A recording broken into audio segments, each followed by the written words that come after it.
Hello दोस्तों, अगर आपके पास भी अरबा का रिएजेंट है और उससे केराटिन का टेस्ट लगाना सीखना चाहते हैं तो मैं आपको फुल डिटेल वीडियो बताऊंगा।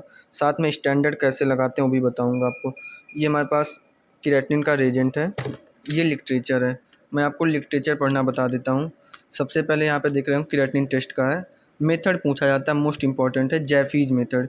ये आपका गवर्नमेंट एग्जाम में MCQ में आता है, केराटिन हम किस मेथड से लगाते हैं, तो जैफीज मेथड, ये याद रखिएगा। ठीक है। उसके बाद मैं आपको बता रहा हूँ इसमें जो वेवलेंथ यूज करते हैं वो 505 नैनोमीटर की यूज करते हैं। यहाँ पे सैंपल वॉल्यूम और रेजेंट वॉल्यूम दिया है। या तो इसको हम 500 पे 50 लगा सकते हैं या 1000 पे 100 लगा सकते हैं। तो मोस्टली हमारी जो मशीन एस्पायरेट करती है वो 450 माइक्रोलीटर करती है, तो हम 500 पे 50 लगाएंगे। ठीक है। उसके बाद यहाँ पे आप देख रहे होंगे नॉर्मल रेंज की बात अगर की जाए तो लो की बात यह 0.6 होता है और हाई की तो 1.4 होता है। ठीक है। अब ब्लैंक हम किससे लगाएंगे, तो डिस्टिल वाटर से लगाएंगे। स्टैंडर्ड कंसंट्रेशन जो होता है वो 2 होता है। यूनिट क्या होती है, mg/dl होती है। तो लिटरेचर से हमको बहुत सारे क्वेश्चन हमको पूछे जाते हैं, हमारे पेपर में पूछे जाते हैं और हमें पता होना चाहिए। अब हम बात करते हैं टेस्ट प्रोसीजर का। तो टेस्ट प्रोसीजर में जो है यहाँ पे देख रहे होंगे वर्किंग रिएजेंट हमें लेना है। इसमें ब्लैंक नहीं लगता है। यहाँ पे देख रहे होंगे स्टैंडर्ड लगेगा और टेस्ट लगेगा। तो हमें वर्किंग रिएजेंट कितना लेना है, 1000 माइक्रोलीटर और 500 माइक्रोलीटर हम ले लेंगे। ठीक है। और जो उसके बाद स्टैंडर्ड में हम 500 माइक्रोलीटर स्टैंडर्ड ले लेंगे। और स्टैंडर्ड जो हमारा ये स्टैंडर्ड है ये कितना लेंगे हम, इसको भी हम हाफ़ कर देंगे 50 माइक्रोलीटर। 1000 पे 100 भी हम लगा सकते हैं।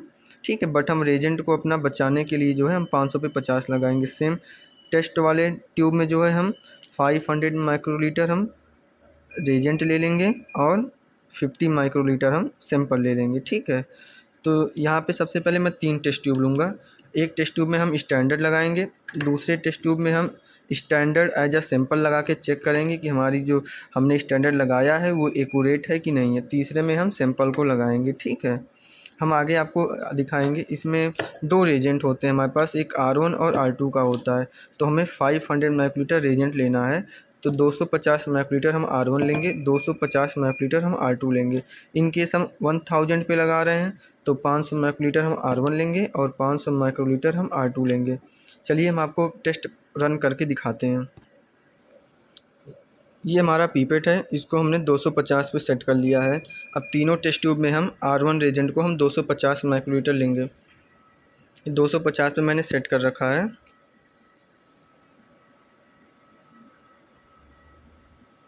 तीनों टेस्ट ट्यूब में हम 250 माइक्रोलीटर हम रेजेंट R1 ले लेंगे। ये देखिए बबल्स आ गया है, हमें बबल्स का ध्यान देना है। किसी भी प्रकार का बबल्स नहीं आना चाहिए, नहीं तो वो हमारे रिजल्ट पे वेरिएशन करेगा। ये देखिए कोई बबल्स नहीं है। अब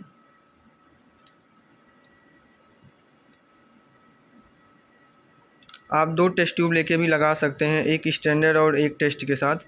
बट मैं यहाँ पे आपको बताने के लिए कि एक्यूरेसी कितनी है, आपका स्टैंडर्ड सही लगा है कि नहीं, इसलिए हम आपको 3 टेस्ट ट्यूब में लगा के दिखाएंगे। रेजेंट R1 लेने के बाद जो है हम टिप्स को चेंज कर देंगे। ऐसा नहीं है कि हम R1 इसी टिप से लिए हैं, R2 भी इसी टिप से लेंगे।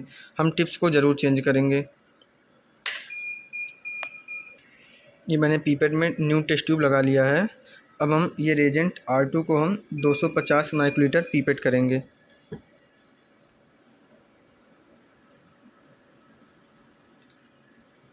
तीनों टेस्ट ट्यूब में 250 माइक्रोलीटर R2 रेजेंट हम ले लेंगे।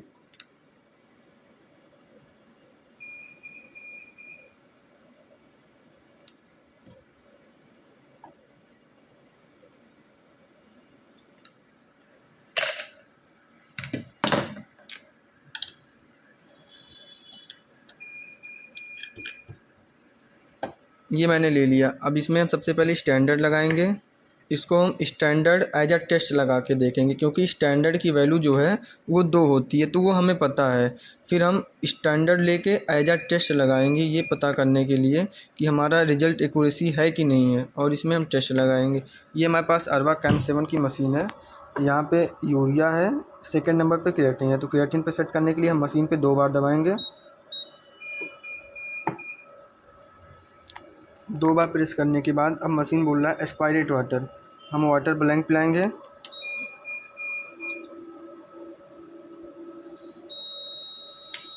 अभी यहाँ पे मैंने आपको बताया था वेवलेंथ जो है हमारी 505 नैनोमीटर। ये देखिए मशीन में हमारा 505 नैनोमीटर सेट है और फैक्टर अभी हमारा 22 आ रहा है। अभी हम स्टैंडर्ड लगाने के बाद चेक करेंगे मेरा फैक्टर कितना आता है।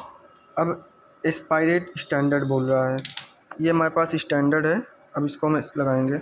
जैसा कि मैंने देखा था स्टैंडर्ड हमें जो है 50 माइक्रोलीटर लेना है। ये हमारा पिपेट 50 पे सेट है। अब स्टैंडर्ड को हम पिक करेंगे 50 माइक्रोलीटर। ये हमारा 50 माइक्रोलीटर स्टैंडर्ड है और इसमें हम मिक्स कर देंगे अच्छे से। मिक्स करने के बाद प्रॉपर्ली अच्छे से हम मिक्स करेंगे। उसके बाद एस्पायरेट करा देंगे।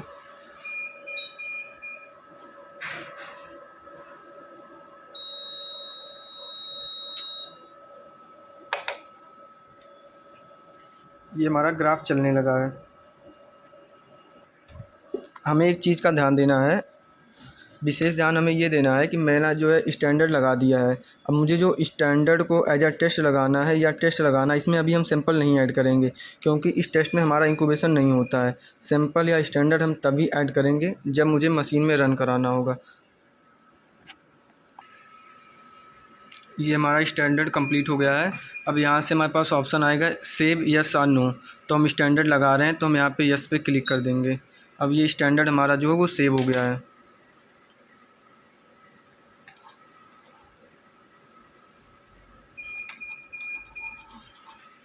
अब देखिए इसके पहले का जो हमारा फैक्टर था वो 22 था।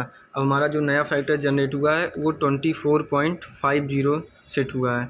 अब हम यहाँ पे बोल रहा है एस्पायरेट सैंपल। तो एस्पायरेट सैंपल लगाने से पहले हम थोड़ा सा अपनी मशीन को वॉश कर देंगे।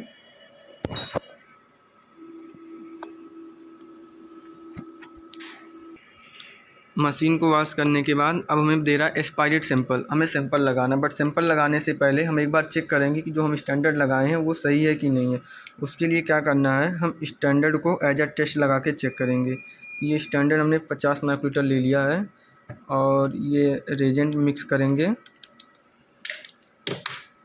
मिक्स करने के बाद अच्छे से हम एस्पायरेट कर देंगे।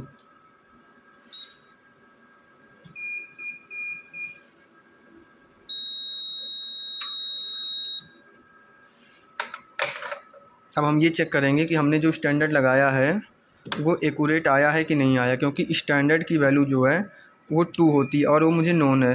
तब तक मैं आपको कुछ इंपॉर्टेंट चीज़ बता देता हूँ जो गवर्नमेंट एग्जाम में पूछा जाता है। सबसे पहले तो क्रिएटिनिन का मेथड पूछा जाता है, वो याद रखिएगा, जैफीज मेथड। और नॉर्मल रेंज पूछी जाती है। नॉर्मल रेंज आपको याद करना 0.6 से 1.4 यूनिट पूछी जाती है। mg/dl पूछा जाता है, ठीक है। ये देखिए टाइमिंग होने वाली है, रीडिंग टाइम आने वाला है। अब यहाँ पे हम चेक करेंगे कि हमारा ये 2.16 आ रहा है, मतलब कि हमारा स्टैंडर्ड की वैल्यू 2 है, बट जो है हमारा जो रिज़ल्ट आ रहा है 2.16।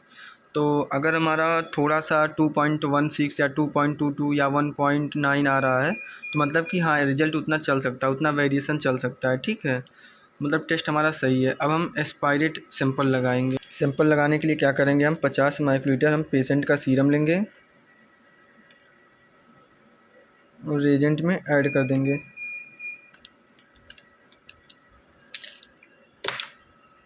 अच्छे से मिक्स करेंगे, एस्पायरेट करा देंगे। यहाँ पे एस्पायरेट सैंपल लिख रहा है, एस्पायरेट करा देंगे।